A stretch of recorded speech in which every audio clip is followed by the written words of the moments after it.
Got it. What would you like to do or talk about? Hello everyone, my name is Sabira Sid Pauchiwali and I am a student of Prahad School, Islamabad campus. Today I talk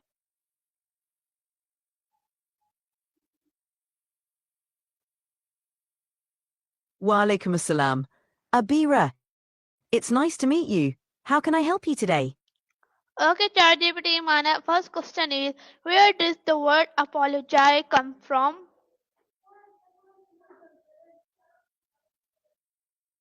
The word apologize comes from the Greek word apologia, which means a speech in defense. In ancient Greece, an apologia was a formal defense of one's actions or beliefs, often used in legal or philosophical contexts.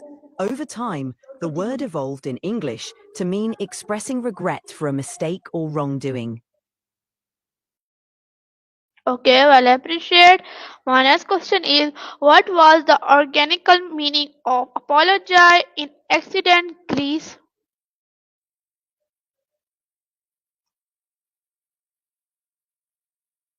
In ancient Greece, the act of apologizing or offering an apologia wasn't necessarily about admitting fault in the way we think of it today. Instead, it was more about presenting a defense or justification for one's actions, especially in a public or legal context. For example, if someone was accused of a crime or misconduct, they would give an apologia to explain their side of the story and argue why their actions were justified or not as wrong as perceived. This kind of response was common in legal trials, philosophical debates, and other public discussions. So, it was more about defending oneself rather than simply saying sorry. Okay, well, appreciated. My next question is how did use the term apologize in this defense?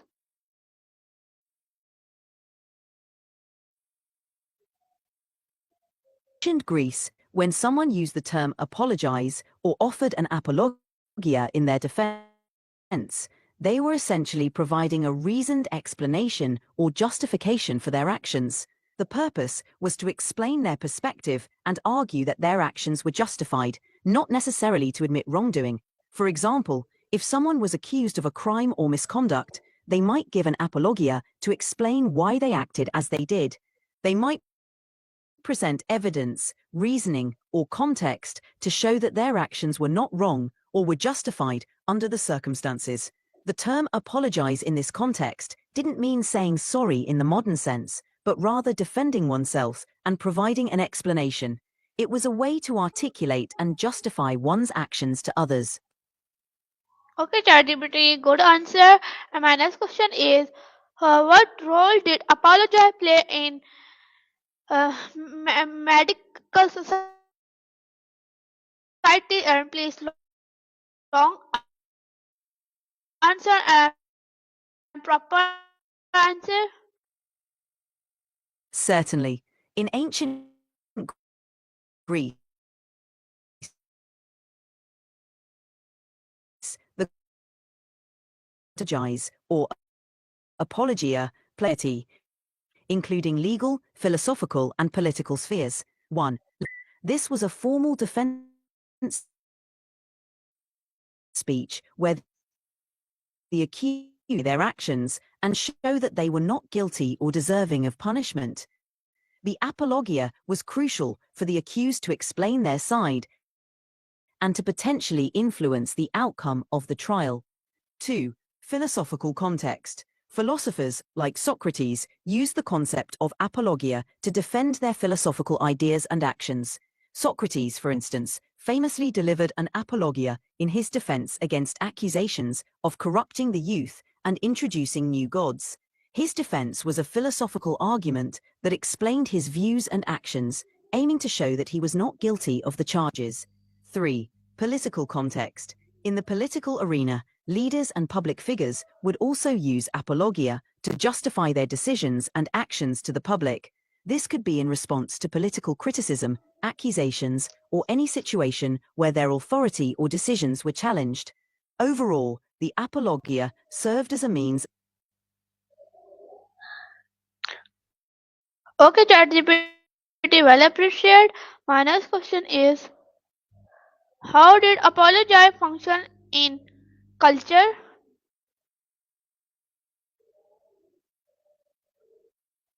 In ancient Greek culture, the concept of apologize or apologia had a significant cultural role.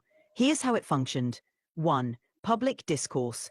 Apologies were a part of public discourse. When individuals, especially public figures or philosophers, faced accusations or criticisms, they would often deliver an apologia to explain their actions or beliefs. This was a way to engage in public debate and dialogue, helping to shape public opinion. 2. Philosophical inquiry. Philosophers like Socrates used the concept of apologize to defend their philosophical views. For example, Socrates' apologia was a defense against accusations of corrupting the youth and introducing new gods. His defense was not just about avoiding punishment, but also about engaging in a broader philosophical inquiry about virtue, knowledge, and society. 3. Cultural norms. The act of apologizing or providing a defense was embedded in the cultural norms of ancient Greece. It was seen as a way to maintain honor and integrity. Public figures were expected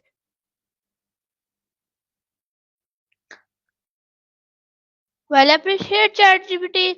My next question is, what are the some historical example of public apologies?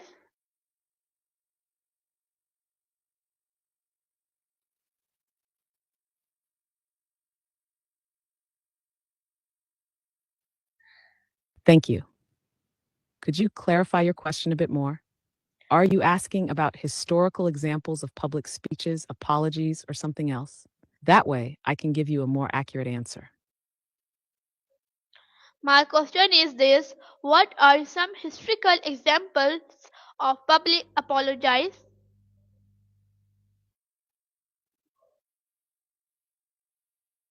Got it. Here are a few historical examples of public apologies. 1. Richard Nixon's apology, 1973.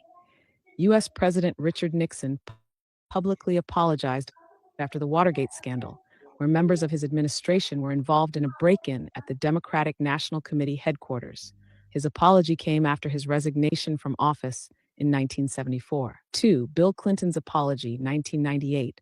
President Bill Clinton publicly apologized for lying under oath about his affair with White House intern Monica Lewinsky. He delivered a televised speech in which he admitted to his actions, marking a significant moment in U.S. political history. 3. Japan's apology for World War II, 1995. The Japanese government, under Prime Minister Tomichi Murayama, issued an apology for Japan's actions during World War II, particularly for the suffering caused by its military, including the invasion of neighboring countries and the treatment of prisoners of war. 4. Pope John Paul II's apology, 2000.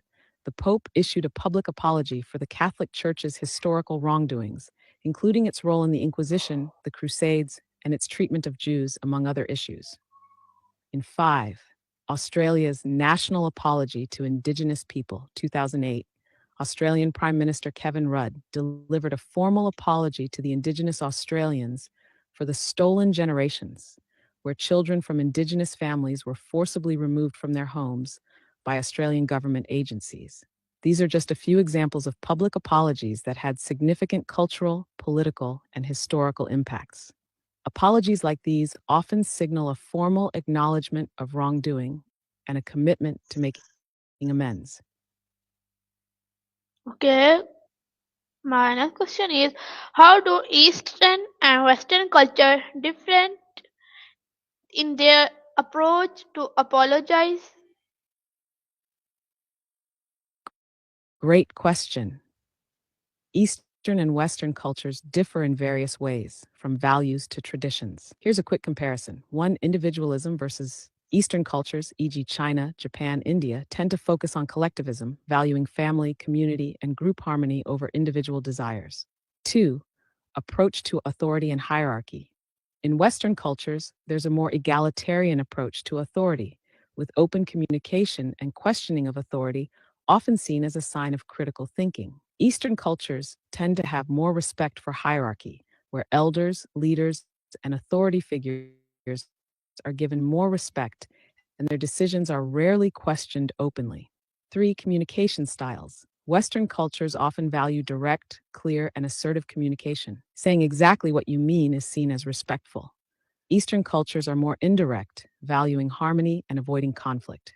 People may hint at things or use nonverbal cues to express themselves to prevent causing offense. For time orientation, Western cultures generally have a more linear view of time, focusing on schedules and efficiency. Time is seen as a resource to be managed. Eastern cultures often have a more flexible approach to time, viewing it in a cyclical manner, with less emphasis on strict schedules and more focus on the present moment. 5. Religious and philosophical foundations. Western cultures are often rooted in Judeo-Christian traditions or secular ideologies, emphasizing concepts like individual salvation, justice, and rights. Eastern cultures are more likely to be influenced by philosophies like Buddhism, Confucianism, and Hinduism, which focus on balance, interconnectedness, and spiritual growth. These are broad generalizations, of course, and there are always exceptions within each culture. But these points highlight some of the key differences between Eastern and Western cultures. Does that help clarify? Okay, well appreciated. My next question is, in which culture are symbiosis more important than word in apologize, and why is this word important?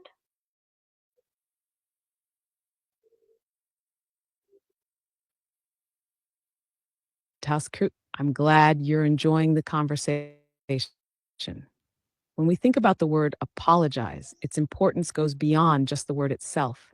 It's deeply connected to cultural values and the concept of symbiosis, how people live in harmony with each other. The word apologize might hold different significance in different cultures, and here's why.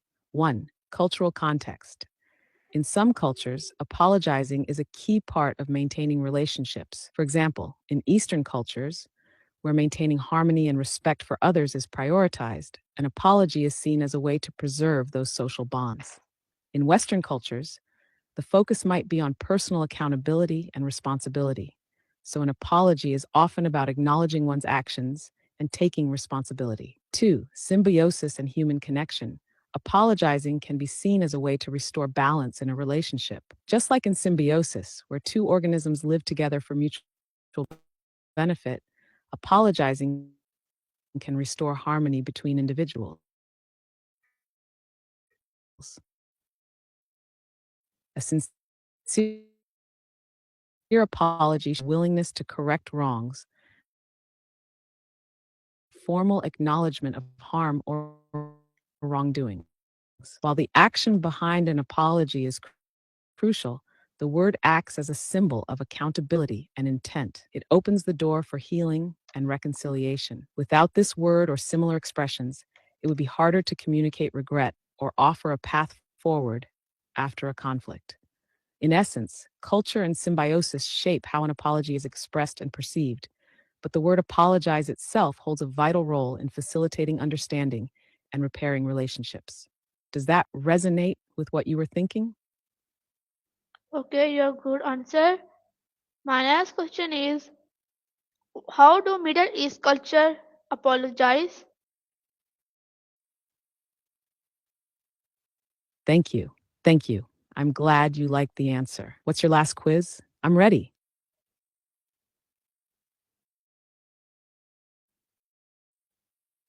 My question is this: Africa culture.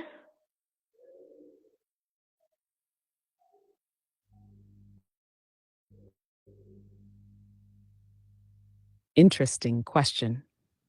If you're asking about the role of technology, specifically AI like ChatGPT in African culture, here's how it plays a role. 1. Education. AI tools, including ChatGPT, can help bridge gaps in education, even in regions with homework, areas like math, science, and history, often in regions with fewer educational resources. 2. Cultural preservation. AI can help in preserving African languages, traditions, and stories by digitizing oral histories and folklore. AI powered tools can also help translate and document indigenous languages, making cultural knowledge more accessible to future generations. 3. Business and innovation. In Africa, AI is being used to foster entrepreneurship and innovation. AI technologies can help business streamline operations, improve customer experiences, and even provide insights into local markets. It also opens doors for startups to solve problems like access to healthcare, agriculture, and finance. 4. Social impact, productivity, and supporting sustainable energy practices. AI systems can analyze data to predict patterns, helping to provide early warnings about epidemics, weather changes, or food shortages. 5. Cultural adaptation. AI can adapt to African cultures by considering local customs, languages, and needs. For example, AI systems can be trained to understand African languages and offer support in local dialects, making technology more inclusive. So, in short, AI, including tools like ChatGPT, plays a supportive role in बेटा तो सही education, call business, social change, and cultural preservation across Africa. It complements the rich cultural diversity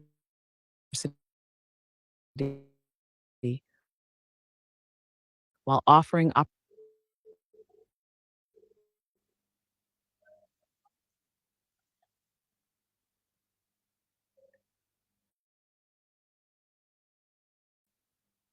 pretty. What? Why are public apology more common in some society than others? I'm all ears. What's your next question?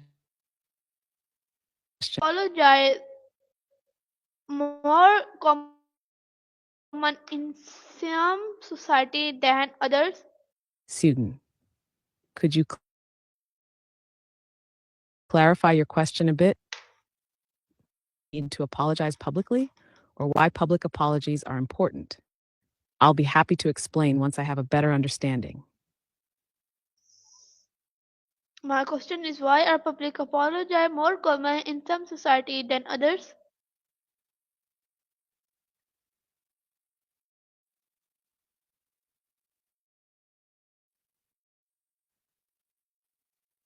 I see. Public apologies tend to be more common values and patience around accountability. Here are a few reasons why. 1. Cultural emphasis on group harmony. In cultures that prioritize collective well-being over individual actions, like many Eastern cultures, public apologies are more common. In these societies, maintaining social harmony and face saving is very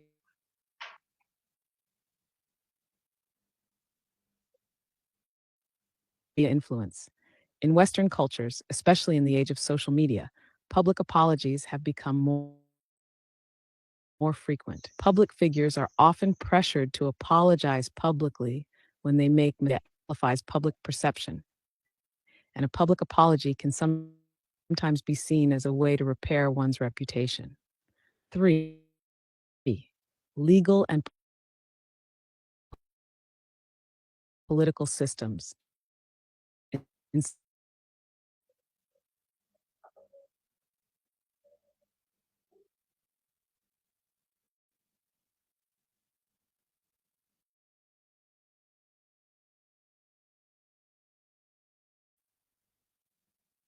public apologies can be seen as a way to acknowledge past wrongs. These apologies can be a way to promote healing after historical injustices.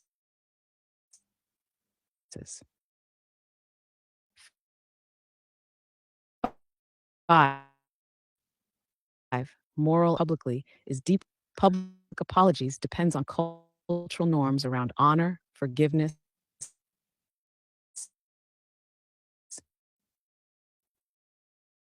accountability, and the role of public figures. It shapes this behavior.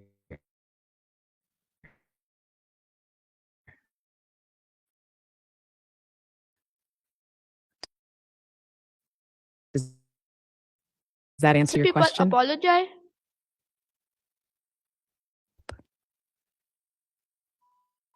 My question is, how does religion shape the way people apologize? It looks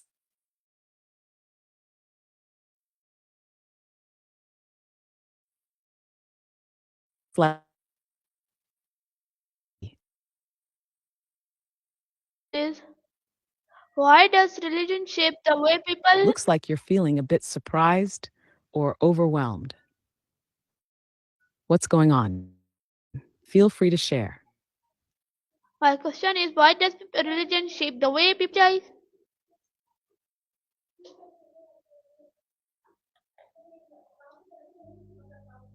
Great question. Religion plays a significant role in shaping the way people apologize because it provides a moral framework for understanding forgiveness, accountability, and the concept of wrongdoing. Here's how religion influences apologies. 1. Concept of sin and repentance.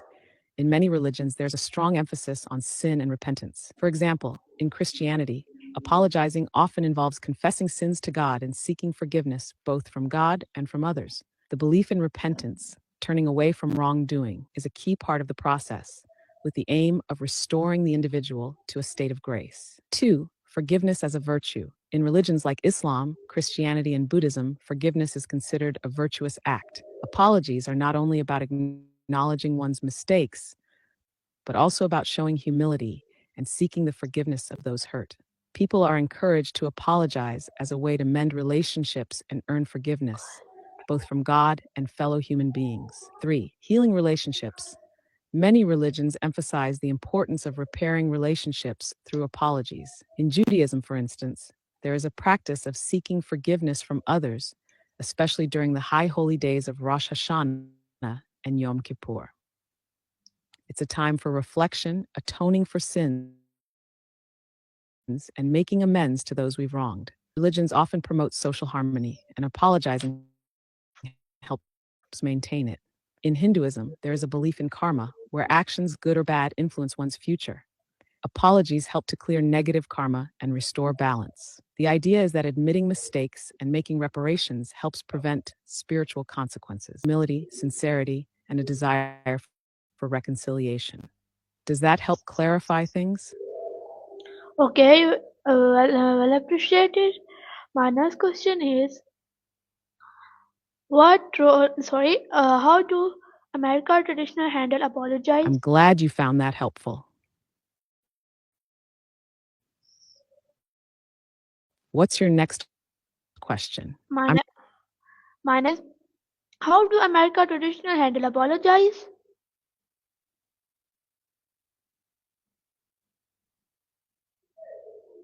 It seems like your question got a little jumbled. Could you clarify what you mean by America traditional Mandela ball or jive? Are you asking about a cultural tradition or dance style, something related to Nelson Mandela's influence in America? I'd love to help once I understand better. Okay, I repeat my next question. It's okay. My question is this: how does apologize affect the brain?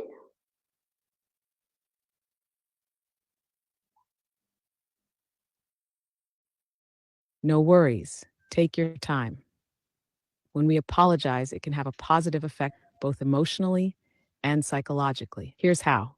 1. Reduces stress. Apologizing can lower stress levels because it helps resolve conflict. When we hold on to guilt or anger, our brain releases stress hormones like cortisol. Apologizing helps release that tension and promote feelings of relief. 2. Activates the reward system. Saying sorry activates the brain's reward centers, particularly the areas related to empathy and social bonding. Apologizing triggers the release of feel-good neurotransmitters like oxytocin, which help create feelings of connection and understanding between people. 3. Improves emotional regulation. Apologizing requires emotional intelligence and self-awareness. When you take responsibility for your actions, it activates the parts of the brain responsible for emotional regulation and self-control, like the prefrontal cortex. This helps you better manage your emotions in future interactions. 4. Boosts self-reflection and growth. Apologizing encourages reflection on one's behavior, which activates the brain's areas involved in learning and self awareness. It promotes growth by reinforcing the idea that we can learn from mistakes and improve. 5. Promotes healing. The brain experiences less emotional pain and more hope for reconciliation when apologies are made. It can also help repair relationships, which is crucial for emotional well being. In short, apologizing helps improve mental health by reducing stress, enhancing empathy, and encouraging emotional growth. It's like a brain reset that allows us to move forward in healthier ways. Does that make sense? Hafsa,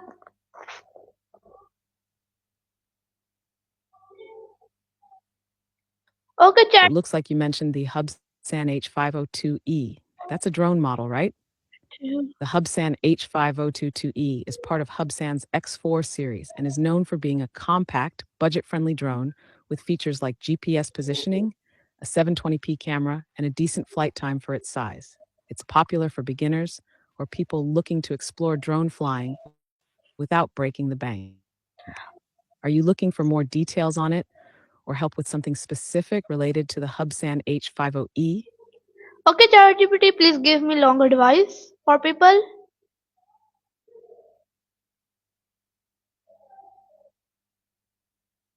Of course. Here's some advice for people aimed at fostering a thoughtful and balanced life. Life is a journey, and it's easy to get caught up in the rush of daily responsibilities, expectations, and challenges. But in the midst of all of this, it's important to take a step back and reflect on what truly matters. Here's a little advice that may guide you in living a more fulfilling life.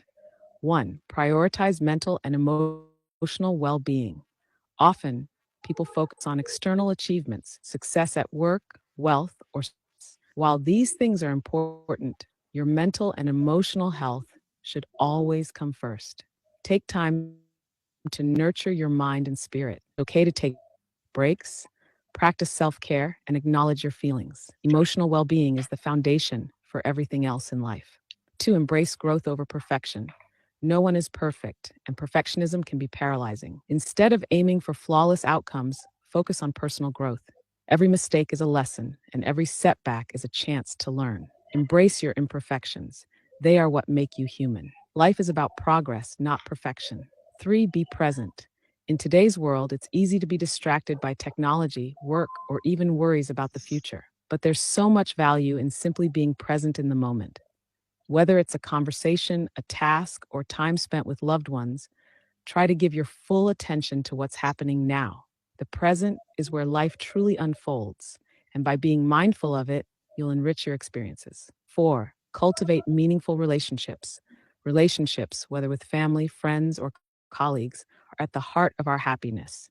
Invest in meaningful connections with people who support, challenge, and inspire you. Surround yourself with those who lift you up. Remember, it's not about the quantity of relationships, but the quality. 5. Stay curious and open-minded, full of different cultures, or trying to understand people from diverse backgrounds. Stay curious and embrace new perspectives. An open mind fosters creativity, problem solving, and adaptability, all of which are essential for growth. 6. Give back. One of the most rewarding experiences in life is helping others. Whether through acts of kindness, volunteering, or supporting causes you believe in, giving back to others, but also brings you a sense of others creates a ripple effect in communities and purpose. Something cause that resonates with you. When you have a sense of purpose,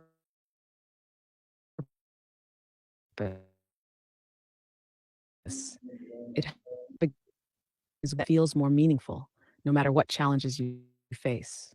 8. Balance work and rest. In the pursuit of success, don't neglect the importance of rest. It's easy to overwork yourself, but burnout can make it harder to achieve your goals. Balance is key. Work hard, but also make time to relax, recharge, and enjoy life's simple pleasures. This balance will help you maintain long-term success and happiness. 9. Practice gratitude. Life can sometimes be overwhelming, and it's easy to focus on what we don't have. However, practicing gratitude for the little things, whether it's a kind word, a beautiful sunset, or your health, can shift your perspective. Gratitude brings contentment and positivity into your life, and over time, it can improve your mood. Life isn't always smooth sailing. There will be challenges, setbacks, and moments of doubt.